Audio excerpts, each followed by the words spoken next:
Las autoridades locales califican el caso de doble asesinato. Un juez y su esposa asesinados a tiros en su propio domicilio. Fue un gran misterio la elección de las víctimas y el motivo del asesinato. Todos los móviles pueden resumirse en uno: la codicia. Una escandalosa estafa. Había millones de dólares. Y un alcalde con un turbio secreto. Cualquier insinuación involucrándome en la planificación del asesinato de Vincent y Margaret Cherry es pura mentira. Derramamiento de sangre y traición en el país del Bayou. Esta noche en Poder, Privilegio y Justicia.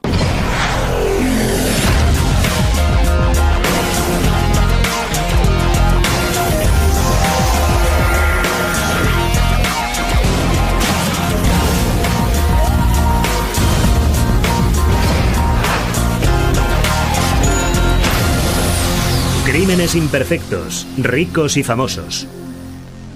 Confidencias en Biloxi.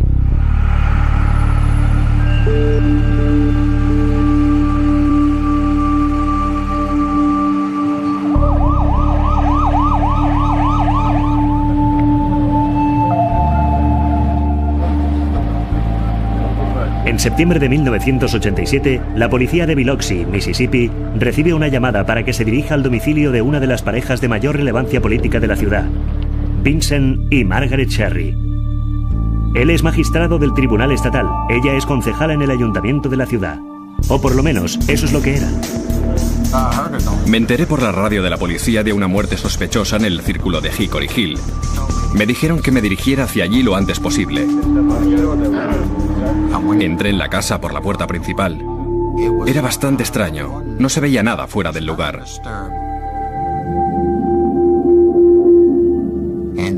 Pero al llegar a la sala donde estaba Vince, nos lo encontramos tumbado de espaldas junto a la chimenea. El juez había recibido 3 disparos en la cara. Burris se dirigió entonces hacia el dormitorio principal, al otro extremo del pasillo. Margaret Cherry estaba en el suelo, con la espalda apoyada en la cama y los pies debajo del tocador. Encontró cartuchos usados del calibre 22 cerca de ambas víctimas. También se encontraron pequeños fragmentos de espuma, lo cual indicaba que el arma estaba seguramente equipada con un silenciador. También había varias huellas dactilares sin identificar, que fueron contrastadas con las de los archivos policiales. El bolso de Margaret estaba en el cuarto de estar. Estaba abierto. Contenía dinero en efectivo, tarjetas de crédito. La cartera de Vince estaba en una cómoda, en el dormitorio, con tarjetas de crédito y dinero. No habían saqueado la casa. No faltaba aparentemente ningún objeto de valor. No era un atraco o un robo normal y corriente.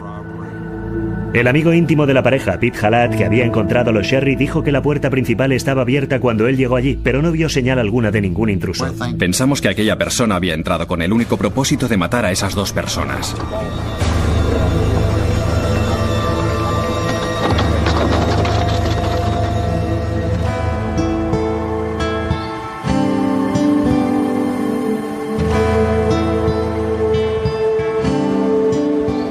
No es algo habitual, por lo menos en Mississippi, ni seguramente en cualquier otra parte del país, que un magistrado del estado y su esposa concejala sean asesinados o más bien ejecutados, en lo que obviamente es un asesinato por encargo.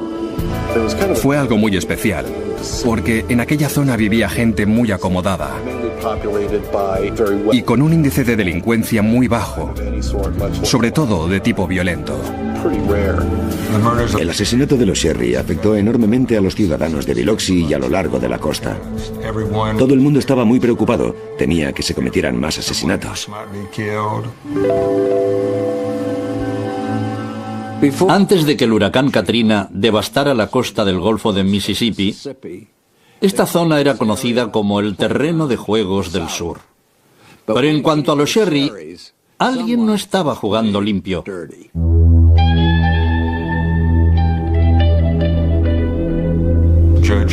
El juez Cherry era obviamente un magistrado en activo del circuito estatal, por lo que podía haberse buscado enemigos que habían decidido eliminarle, no tan solo a él, sino también a su esposa, como posible represalia por alguna sentencia. Y las ambiciones de Margaret Cherry también podían haber propiciado otro móvil. Su gestión en la concejalía era muy dura, era muy exigente, era una persona honesta que exigía honestidad en la gestión municipal. Quería volver a presentarse como candidata a la alcaldía, pretendía introducir muchos cambios en la ciudad. Tras perder la campaña para la alcaldía en 1985, Margaret se preparaba para un nuevo asalto al ayuntamiento. Para los negocios en la zona más sórdida de la ciudad, su elección significaría muchos problemas. Había sido muy activa políticamente. Se había manifestado firmemente en contra de la existencia de ciertos clubs de striptease que operaban cerca de la playa de Biloxi. Circulaban numerosos rumores de que quizá estuviera involucrado algún político local, algún gran empresario.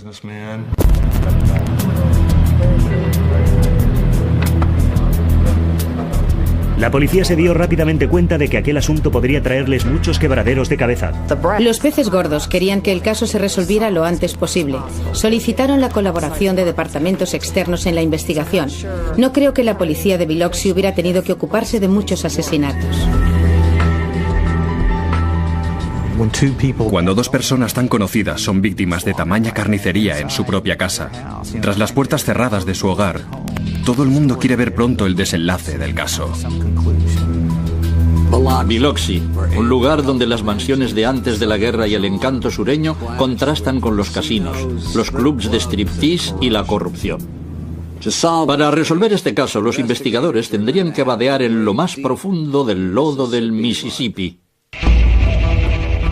A primera vista, se trata de un crimen que será muy difícil de resolver. Los investigadores dicen que hasta ahora todo son vagas suposiciones y que solo están empezando a encajar las piezas del rompecabezas. El gobernador ha manifestado su dolor por estas muertes. Se trataba de amigos personales. En los días siguientes a los asesinatos al estilo mafioso de Vincent y Margaret Cherry, representantes de los medios de comunicación de todo el sur aterrizan en Biloxi. Fue la noticia más importante de la costa del Golfo de Mississippi. Se hablaba a todas horas, por la mañana, por la tarde. Muchos creyeron que los asesinatos habían tenido que ver con la carrera política de los Cherry. Como juez, cada vez que dirimes un caso, alguien se molesta. Siempre hay un 50% como mínimo de gente involucrada que se siente molesta contigo. Se hablaba de una amenaza de muerte que Vincent decía haber recibido. En la transcripción de una vista en su tribunal, había dicho a una mujer que había recibido una amenaza de muerte recientemente. Pero no creo que nadie considerara a los Cherry como el tipo de gente con enemigos dispuestos a matarles. Por desgracia, la violencia y la política han estado largo tiempo asociadas en este país. Para llegar al fondo del asesinato de los Cherry, los investigadores empezaron de cero.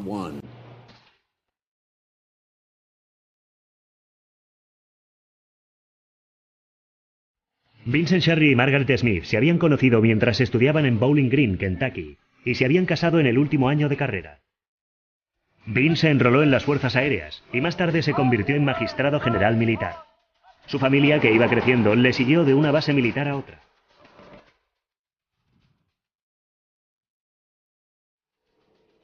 Margaret siempre había considerado Biloxi como su lugar de residencia favorito, de manera que cuando Vince se retiró del ejército en 1970, la familia echó sus raíces allí. Se instalaron en un vecindario acomodado, entre un lujoso club de campo y una costa idílica. Vivían en un lugar llamado Ancient Oaks, Antiguos Robles, en una zona muy selecta al norte de la bahía, con casas muy lujosas y cuidadas. Pero a Vince Cherry le fascinaba el lado más canalla de Biloxi, y se embarcó en una segunda carrera como abogado defensor penalista. Pronto se asoció con otro abogado, joven y brillante, llamado Pete Halat. Halat era de ascendencia yugoslava, pero era muy activo en algunas de las asociaciones de la comunidad y estaba considerado en general como un verdadero hijo de Biloxi. Estudió en la Universidad y la Facultad de Derecho de Jackson, Mississippi, y terminó convirtiéndose en uno de los magistrados de juzgado comarcal más jóvenes del estado de Mississippi en los años 70. Juntos, los dos hombres formaron un poderoso y lucrativo equipo. Tenían uno de los bufetes de abogados más conocidos de Biloxi, un bufete de mucho éxito, sobre todo como abogados defensores. Mientras tanto, la señora Cherry había encontrado su propia vocación, obtener un puesto en el ayuntamiento. Todo lo que le faltaba en estatura física lo compensaba con su increíble energía. Era una mujer directa, muy franca, decía lo que pensaba, y cuando en las reuniones del consejo las cosas no iban como ella creía que debían haber ido, no se mordía la lengua. Margaret Sherry no se dejaba pisar por nadie. Se había propuesto sanear el lado más sórdido de Biloxi, aunque para ello tuviera que enfrentarse con los clientes de su marido. Margaret solía llamarle el abogado del vicio. Ella estaba intentando acabar con el vicio en Biloxi y él, en cambio, representaba los clubs de striptease. A mediados de la década de 1980, la pareja estaba bien establecida entre la élite de Biloxi. Vincent fue nombrado magistrado del distrito y Margaret estudiaba la posibilidad de optar de nuevo a la alcaldía. Se les veía en todo tipo de eventos sociales, en obras de caridad, acudían a todos los acontecimientos, estaban muy involucrados en su comunidad.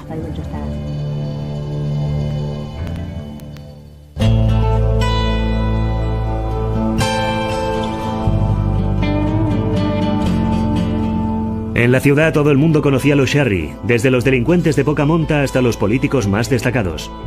Tras su conmocionante asesinato, centenares de ciudadanos acudieron a presentarle sus últimos respetos. Desde una distancia prudencial, los investigadores no se perdieron detalle. La policía se decía que si habían sido asesinados por algún motivo relacionado con sus vidas públicas, quizá los autores del crimen o los motivos por los que les habían matado podían presentarse de alguna manera entre el público. Aunque no estaba previsto que participara activamente en el funeral, Pete Halat subió a la tribuna para pronunciar un significativo discurso.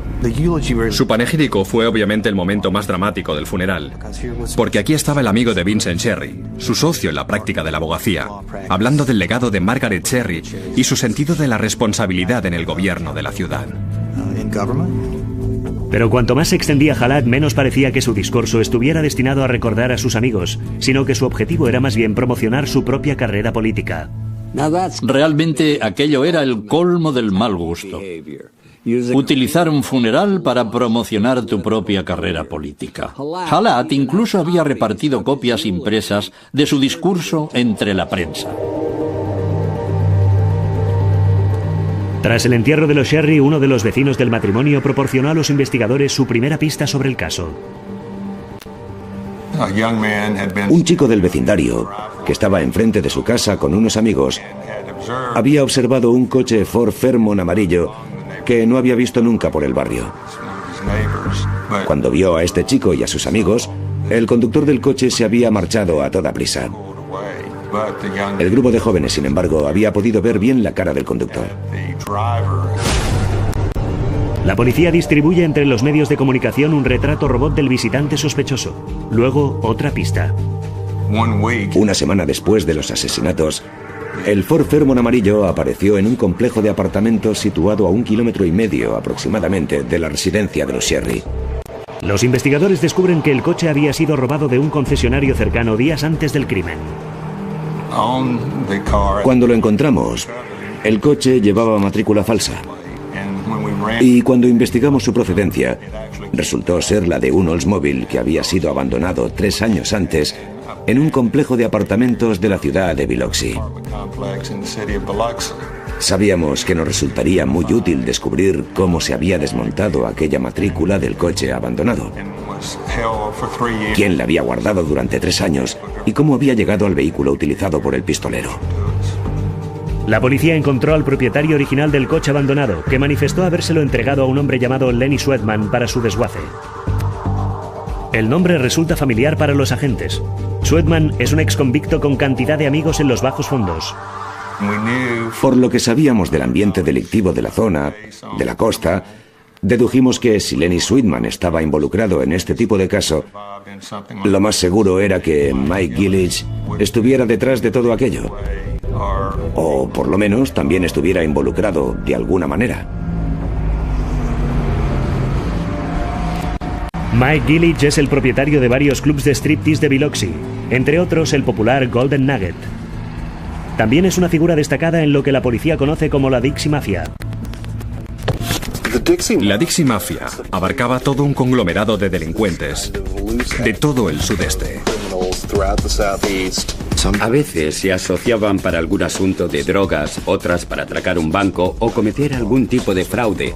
Tenían gente que llevaba el dinero. Había delincuentes con distintos cometidos que entraban en acción según el trabajo en concreto que tuvieran entre manos. Algunos se referían a la Dixie Mafia como la Cosa Nostra del pan de maíz. pero era sin duda un factor a tener en cuenta. Entonces, ¿qué tenía que ver con el juez y su esposa?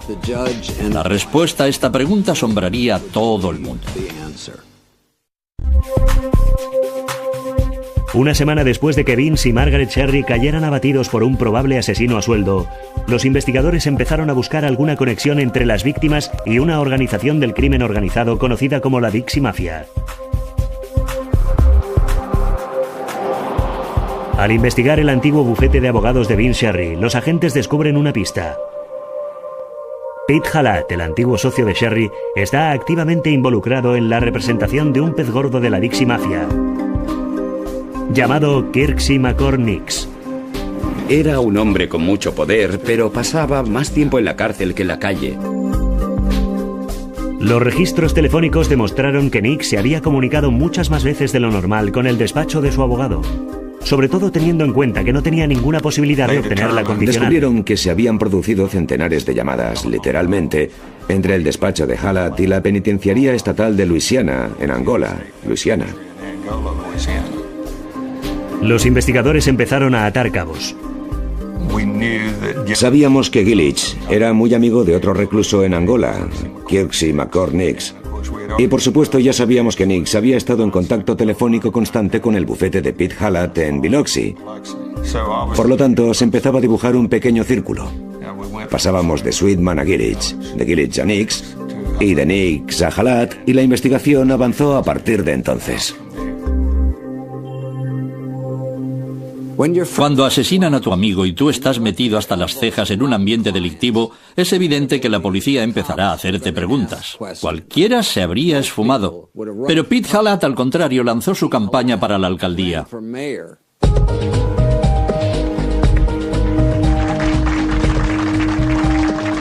No me presento contra ninguna persona o partido, sino contra un estilo de gobierno que lastra el gasto público con asesores y amigos, mientras nuestros policías y bomberos arriesgan sus vidas por un salario más bajo que el mínimo. Halat obtuvo una holgada victoria.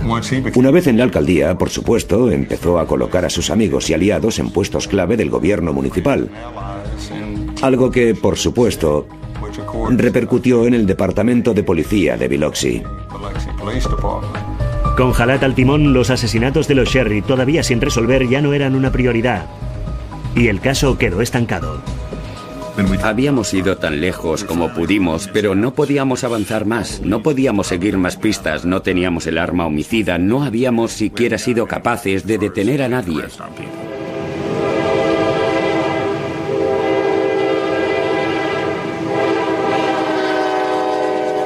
El crimen se cometió en 1987. Los años pasaron sin que la policía encontrara nuevas pistas. Los investigadores tuvieron que ocuparse de otros casos y todo parecía indicar que el asesinato de los Sherry engrosaría el archivo de los casos sin resolver.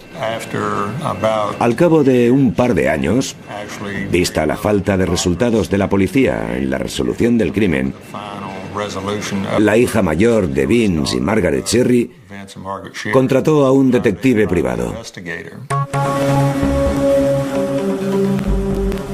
Siguiendo la pista de la Dixie Mafia, el detective privado encontró un valioso informador en la cárcel estatal de Angola, Bobby Joe Fabian. El señor Fabian, un viejo amigo de Kirksey McCord Nix, dijo que el juez Sherry había sido asesinado a causa de una suma de dinero desaparecida en relación con una sofisticada estafa dirigida desde la cárcel. Fabian contó al detective privado que Nix había organizado aquella estafa. Varios reclusos de Angola habían publicado centenares de anuncios personales dirigidos a homosexuales. Se anunciaban como jóvenes en busca de un poco de amor. Hola, me llamo Bobby. Soy Bueno, tengo 21 años. Mido 1,80 m, peso 70 kilos. Soy rubio y con ojos azules. Solo busco un poco de amor. Estoy buscando un compañero, alguien que pueda... Por favor, escríbeme a esta dirección. Y entonces empezaba todo. Bueno, es que necesito $500 para pagar a mi abogado, o necesito $1000 para poder salir de la cárcel por un motivo u otro. Establecían relaciones epistolares y empezaban a sacarles todo su dinero.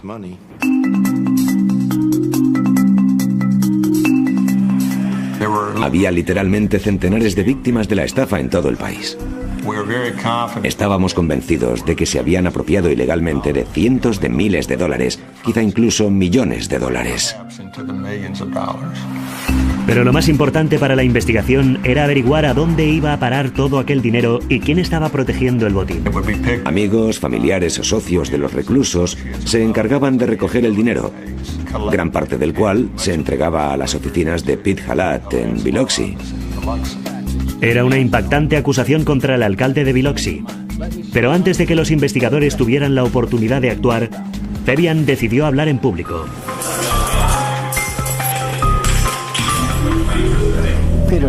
Pete Halat guardaba una gran cantidad de dinero para 4 de nosotros. Yo, Kirsky y alguien más. Y cuando le pedimos el dinero, nos dijo que Sherry se lo había quedado, que lo tenía Sherry. Cuando dice que se lo había quedado, quiere decir que nos lo había robado. Peter Halat lo sabía y también sabía que si no nos daban el dinero, alguien iba a morir y Halat debió decir que mejor Sherry que él. Sherry fue asesinado por un sicario a sueldo de Peter Halat y Kirsky Nix. A partir de aquel momento, el escándalo estuvo servido. Fabian había dado nombres, había dicho que así es como habían ido las cosas. Se trataba del alcalde en funciones, acusado de participar en una conjura para asesinar a su socio y a la esposa de este. Era algo realmente increíble. Después de 2 años sin ninguna nueva pista en el caso, la estancada investigación cobra un repentino impulso. La semana pasada corrieron rumores de que íbamos a retirarnos del caso, pero puedo asegurarles de que no es así. Vamos a seguir investigando hasta que alguien sea procesado por el asesinato de los Sherry. Bobby Joe Fabian nos ha servido literalmente la solución del caso en bandeja de plata. La información que nos brindó el señor Fabian nos permitió abrir una investigación federal sobre los asesinatos de los Sherry. Pero Halat contraatacó. Los insistentes rumores basados en las declaraciones de asesinos convictos han creado un caldo de cultivo oportunista. Estos informes son falsos y carecen de cualquier tipo de fundamento.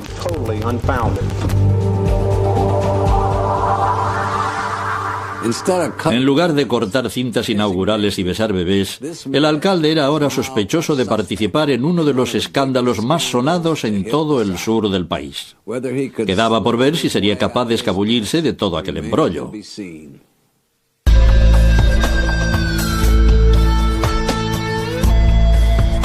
Gracias al soplo de Bobby Joe Fabian, los investigadores están más cerca de poder conectar la Dixie Mafia con los asesinatos de Vincent y Margaret Sherry. Al concentrar sus pesquisas en el bufete de abogados de Halat y Sherry, descubren un nuevo peón en el juego.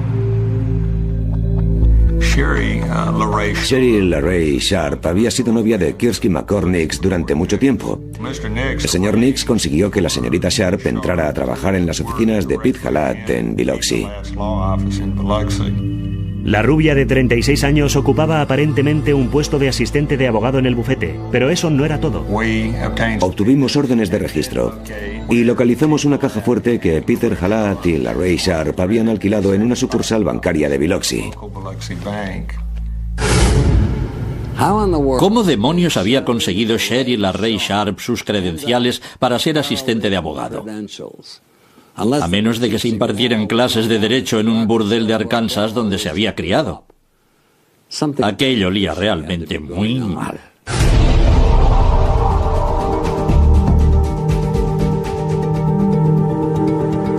Los investigadores pronto reconstruyeron lo que podía haber sucedido.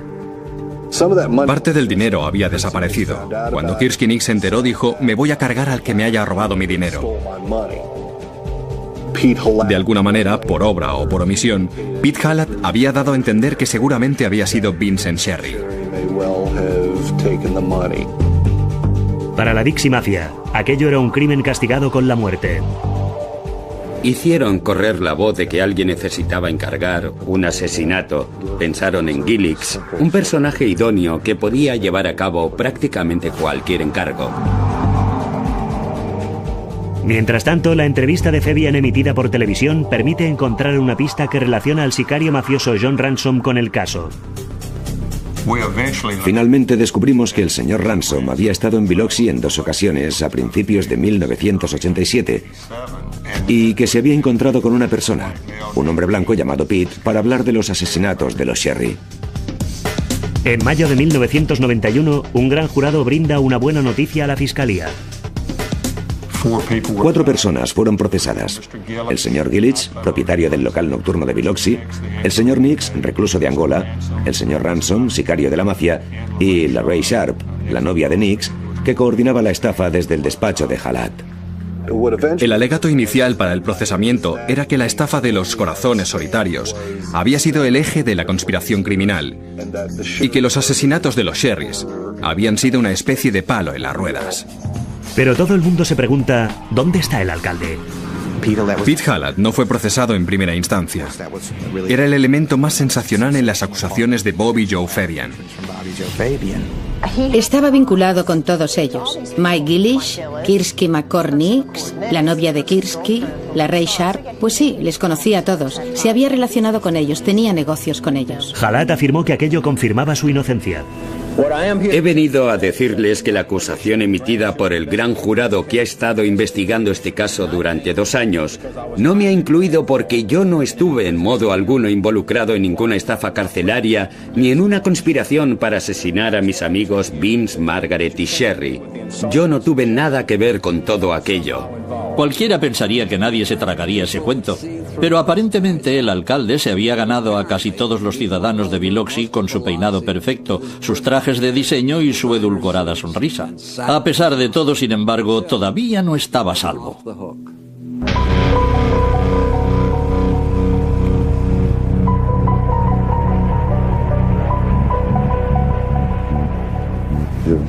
Para todos nosotros, lo más importante era el asesinato de los Sherry. Era el eje central del caso, aunque también se tratara del fraude, de la estafa que abarcaba varios estados y de la conspiración para cometer el crimen. Era evidente que en el juicio lo que se dilucidaba principalmente no era la culpabilidad de los 4 sentados en el banquillo de los acusados, sino la de Pete Halat. Y sin embargo, el alcalde no estaba entre los procesados, ni estaba presente ni se le nombraba en el juicio. La gran pregunta que se cernía durante el primer juicio era en realidad la posibilidad de que Pete Halat acabara siendo procesado. Pero la primera tarea de la fiscalía era enjuiciar la estafa orquestada desde la cárcel. Vinieron a declarar víctimas de la estafa incluso desde California, que explicaron cómo habían sido estafados, cómo habían leído un anuncio en un periódico, habían contestado y les habían estafado $50,000 o $100,000.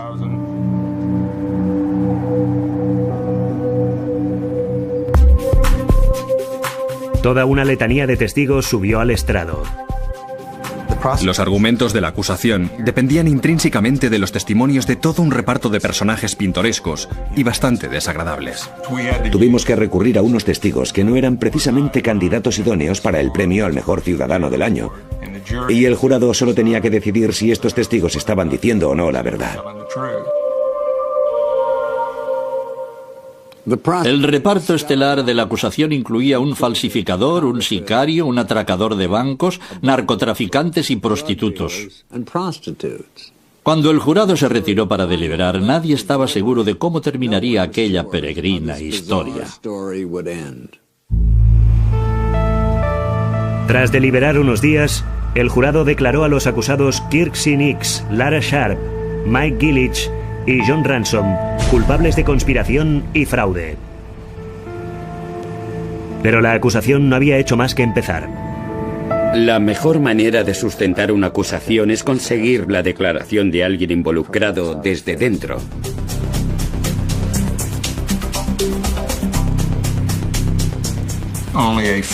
Muy pocos criminales claves sabían toda la historia. Cómo se habían cometido los asesinatos, quién había apretado el gatillo para matar a los Sherry y por qué motivo exactamente. Los investigadores apuestan por Mike Gillies, condenado a la pena máxima de 15 años de cárcel por su participación en la estafa. En aquel entonces, Gillick ya no era muy joven.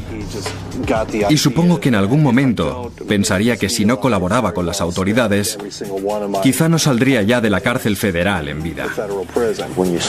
Cuando la puerta de la cárcel se cierra de golpe a tu espalda, aquel sonido puede hacerte cambiar de opinión. 2 años en el truño no son precisamente unas vacaciones en el mar, y el mafioso finalmente se rindió. El abogado del señor Gillich nos dijo que su cliente ya había tenido bastante y que estaba dispuesto a hablar con el FBI sobre lo que había ocurrido realmente en el caso de los Sherry.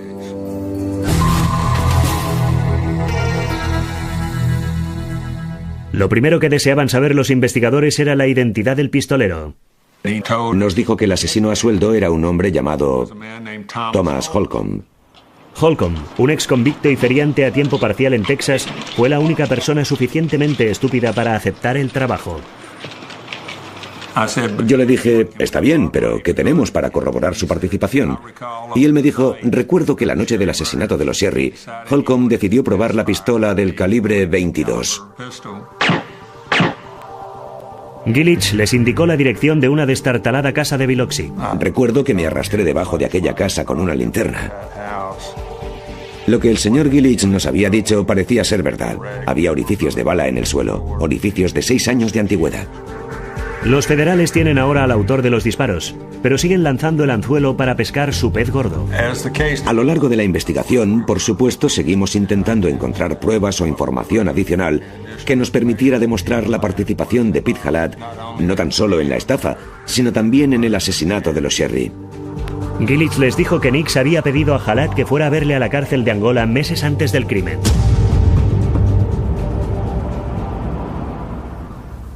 Imagínense entrar en una celda para rendir cuentas ante un gángster como Kirksey Nix que se sentía estafado. Alguien tenía que pagar por el dinero robado y no iba a ser Halat.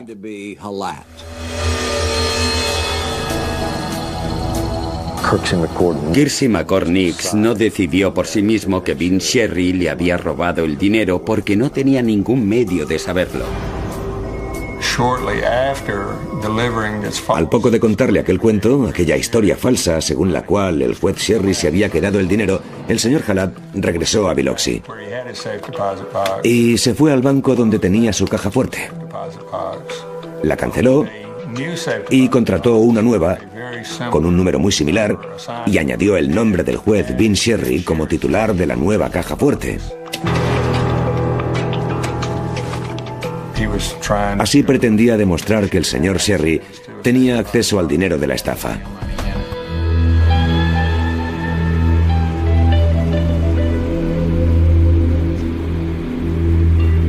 El 23 de octubre de 1996, casi una década después del asesinato de los Sherry, se formulan cargos contra Pete Halat. La ciudad entera quedó conmocionada porque ahora el acusado era Pete Halat. Allí estaba su nombre, en blanco y negro, con el de los demás acusados. Halat es acusado de conspiración para cometer un asesinato junto con Kirksey McCord Nix, Thomas Holcomb y Lara Sharp. Era una mezcla muy fuerte de personajes involucrados en estas actividades criminales, desde asesinos hasta alcaldes. Halat clamó contra sus acusadores. Sugerir que el hecho de representar un recluso en Angola me involucra en el asesinato de mi mejor amigo es absurdo, simplemente absurdo.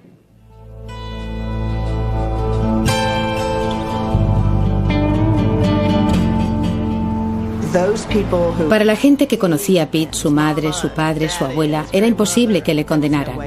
Totalmente imposible. Muchas otras personas también estaban convencidas de su inocencia por el hecho de que, a sabiendas de lo que estaba preparando, no hubiera hecho nada para impedirlo. En junio de 1997, una década después de que se iniciara el proceso judicial por el asesinato de los Sherry, los medios de comunicación esperan ansiosos.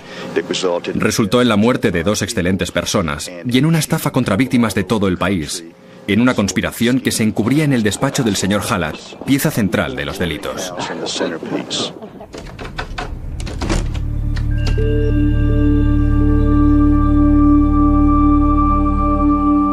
Los argumentos de la acusación son parecidos a los del primer juicio, pero en este caso el protagonista es Pete Halat.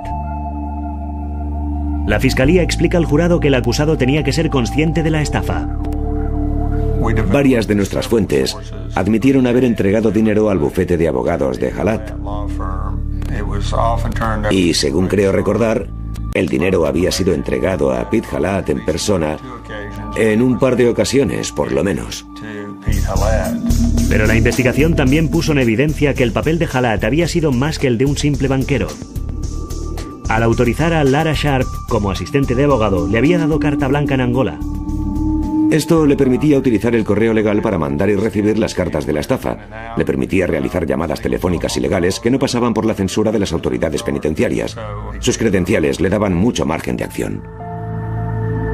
Cuando Mike Ilitch subió al estrado y contó al jurado que Halat había sido una pieza fundamental tanto en la estafa como en los asesinatos, se hizo el silencio en la sala. Aquel tipo que había estado involucrado durante tanto tiempo en gran parte de la actividad delictiva en la ciudad, se había cambiado de chaqueta y colaboraba con la policía, mientras que ahora el malo de la película era nada menos que el alcalde. Fue un giro, una inversión muy interesante. Fue fascinante oírle traicionar a sus amigos, decir que el culpable principal había sido Pete Halat. Dijo, les contaré exactamente cuál fue su papel. Les contaré cómo se cometió el crimen, cómo se planificó. Pero la fiscalía recordó rápidamente al jurado que sus argumentos no consistían tan solo en habladurías.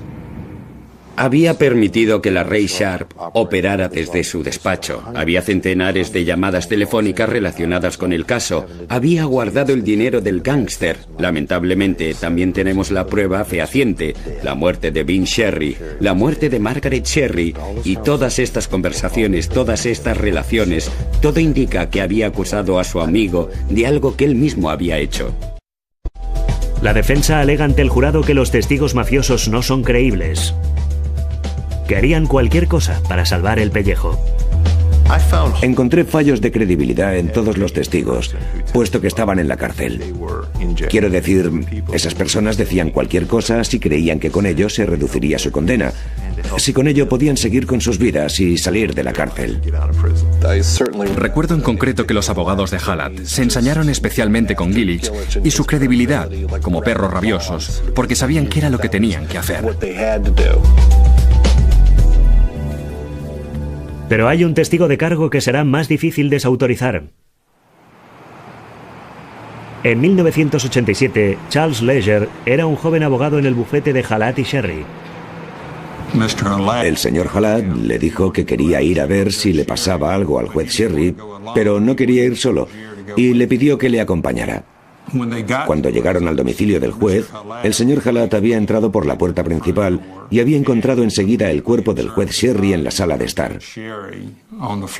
Según declaró el señor Leger, el señor Halat había salido inmediatamente de la casa y había declarado: Vince y Margaret están muertos.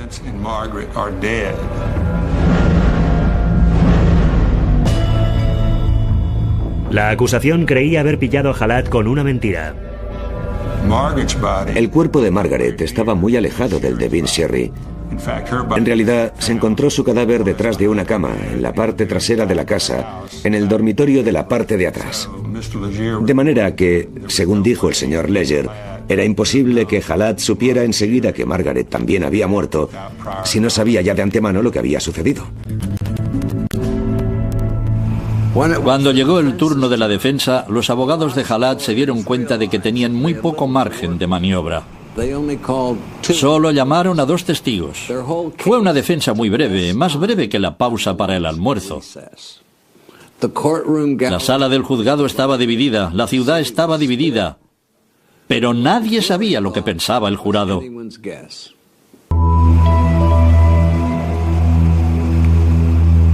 Una semana después de los alegatos finales en el juicio por el asesinato de los Sherry, el jurado alcanzó un veredicto.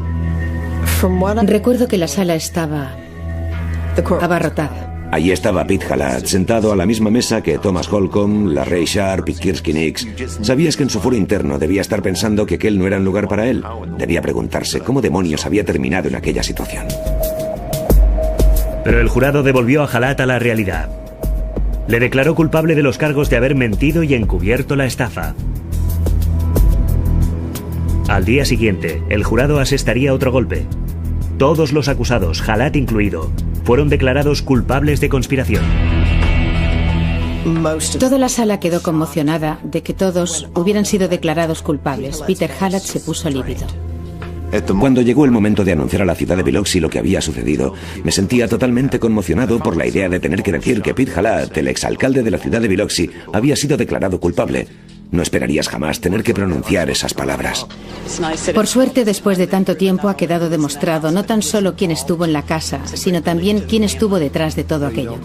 Un veredicto de culpabilidad no debería alegrar a nadie, pero después de todos los esfuerzos realizados, no puedes evitar alegrarte. Meses más tarde se dictó sentencia contra aquel variopinto grupo de convictos. Cadena perpetua para Nix y Holcomb, 5 años para Lara Sharp y 18 años para Pete Halat. Mucha gente en Biloxi se preguntó si se había hecho justicia. La acusación popular no demostró nunca que Halat tuviera un conocimiento directo o estuviera directamente involucrado en los asesinatos. Lo único que habían demostrado es que estaba implicado en una conspiración criminal a gran escala, uno de cuyos elementos fue el asesinato de los Sherry. No podíamos acusarle directamente de asesinato, aunque en realidad todo el caso girara alrededor de este crimen. Teníamos que llevar ante la justicia a la gente que había cometido el asesinato de los Sherry. Todos los datos, todos los hechos, todos estos cargos periféricos era lo único que teníamos disponible y así lo hicimos. Hay quien todavía no cree hoy en día que Pete Halat fuera culpable. Piensan lo mismo que pensaban entonces, a saber, ¿qué ha podido demostrar la acusación? Pero gran parte de los ciudadanos de Biloxi recuerda a Halat como alcalde que creyó quedar impune de un asesinato. Aunque creyera ser intocable, no lo era. Y su poder, su privilegiada posición social, no significaban nada.